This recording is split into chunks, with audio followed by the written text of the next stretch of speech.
Yo, what's going on, people? Nice one for tuning into the channel again. So let's talk fighting.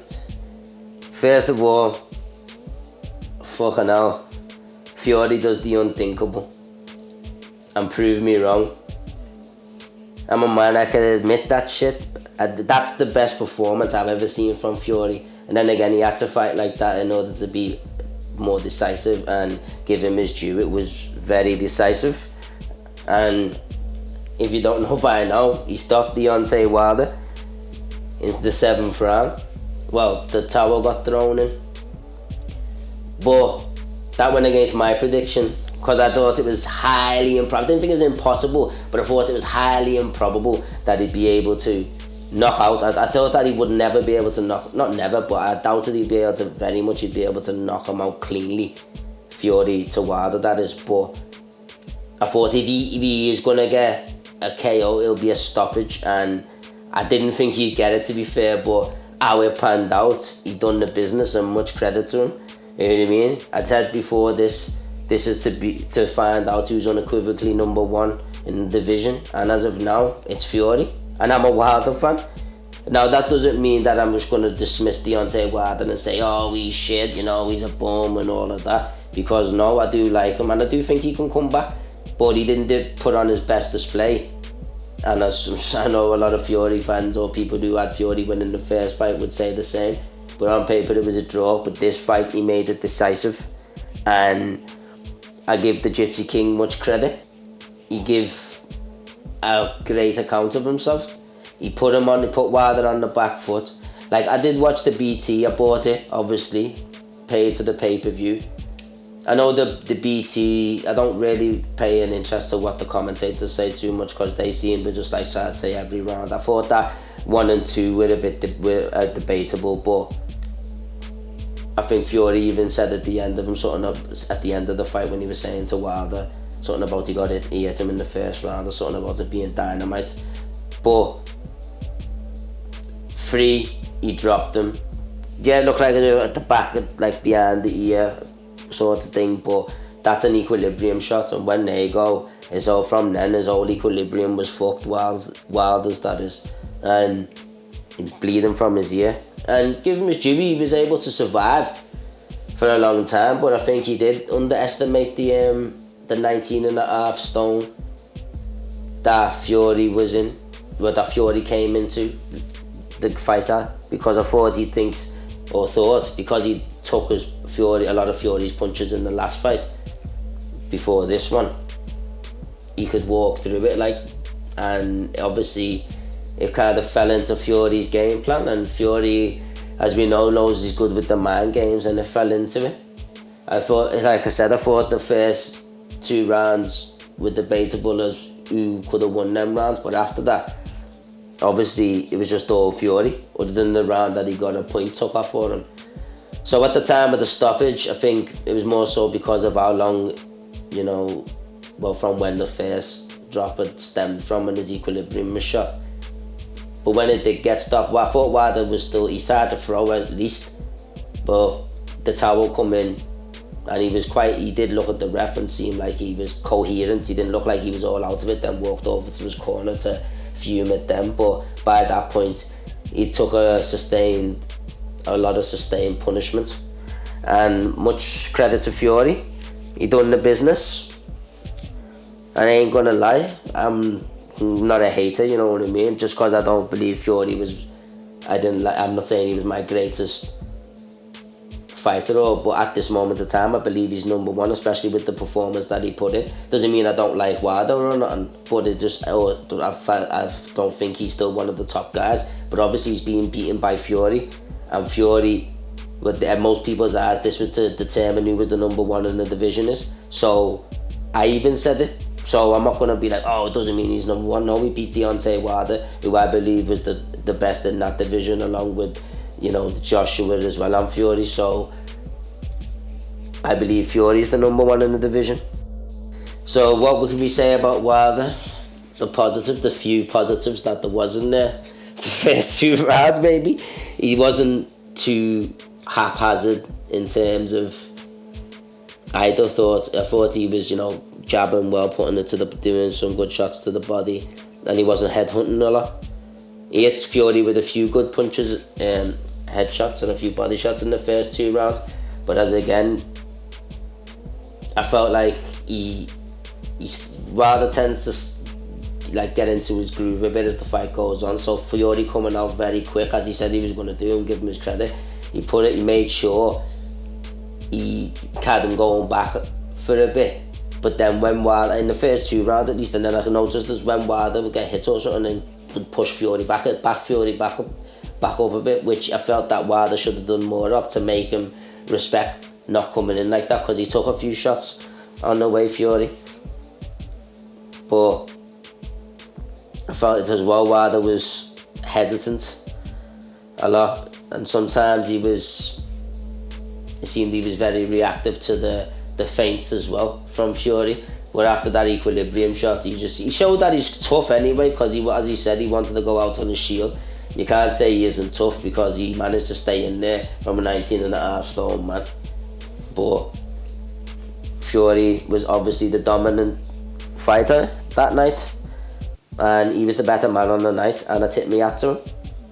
I felt like Tyson's strategy to smother Wilder as well and get him on the back foot worked. And obviously the pre-match talk of the pillow fists and all of that, I think Wilder was a bit overconfident, as I said earlier. And at 19.5 stone, you can't really just be constantly getting punched in your face, even if you have got a good chin or you've got heart and you keep getting up. So all that to say, this is Tyson Fury, you know, he's proven that he's a top dog. Like I said, that's the type of performance that stands out for me. The Vladimir Klitschko, yeah, he clearly won that, but it was a pretty, like, it wasn't a great, like, it was a great performance for what he did and whatnot, but it wasn't like the most exciting fight. This actually showed the different dimensions of his game, obviously him being 19 stone, but him actually being able to do that to a big dude himself, a big puncher. And his game plan worked to a T, and as I've said before, you got to tip your hat off to him. So as I said, as a Wilder fan, obviously I'm disappointed, I ain't gonna lie, but I'm man enough and honest enough, I've just seen him get beaten convincingly. So that, the first fight, I didn't believe Wilder lost, and I'm not gonna go, everyone can go back and forth, but that's neither here nor there now. At least this fight, this is conclusive. And as a Wilder fan, I'm not just going to say, oh, he's shit and all that. Like I said before, I think he can come back, and I hope he does come back. I'm disappointed, obviously, because the guy lost, but at the same time, I can appreciate what Tyson Fury did, and whoa, my man he dominated.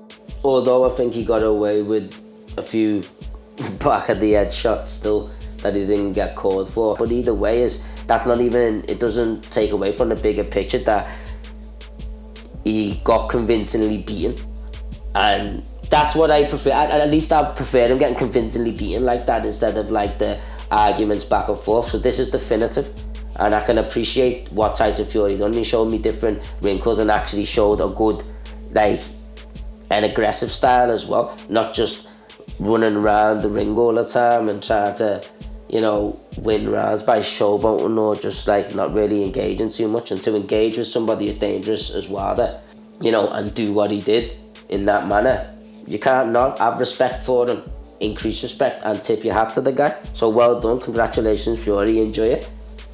And Wilder, you know, I think that, you know, he has been reliant on his right hand, like we all know, but I think he does have more boxing skills than again he showed yesterday. But I believe when he's in the confidence mode, he just thought that, you know, more or less once he touches, he detonates, and a lot of the, you know, it only takes one.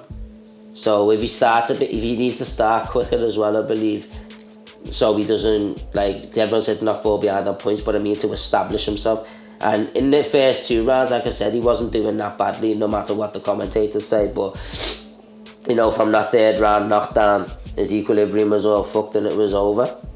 But I believe he could come back, and I hope he does. And Tyson Fury, congratulations, bro. Revel in it. It was a great performance. So the end of the day is much respect. You showed a different wrinkle to your game, and deserve your praise and your credit at this moment in time, bro. And for Wilder, keep your chin up, bro. You're gonna obviously, like AJ, take criticism now, and that's part and parcel of the game. But you know, you've got a strong belief.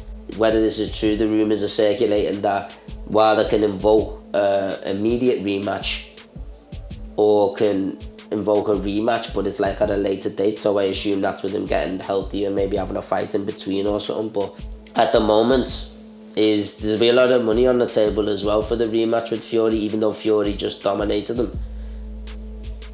I'm sure it'll still be a big amount. Being able, I think it's 60-40 or something in Fury's favour. So Fury's the man, and he'll be able to dictate that. They've already got contractual agreements and what the splits and all of that will be.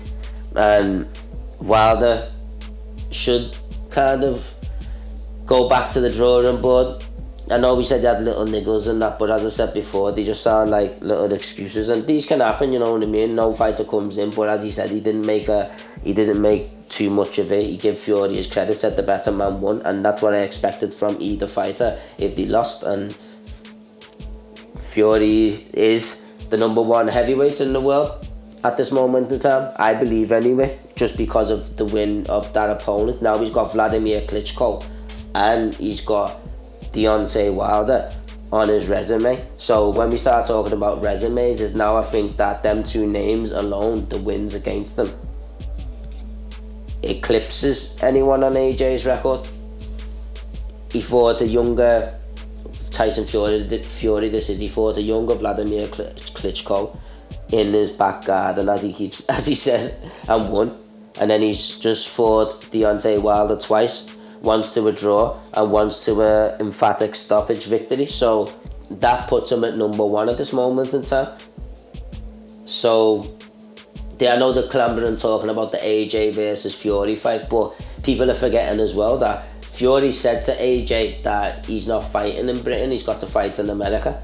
So that might be harder, and it all depends on if Wilder invokes that immediate rematch or not. And Fury seemed to be pretty open that he's going to be fighting Wilder again.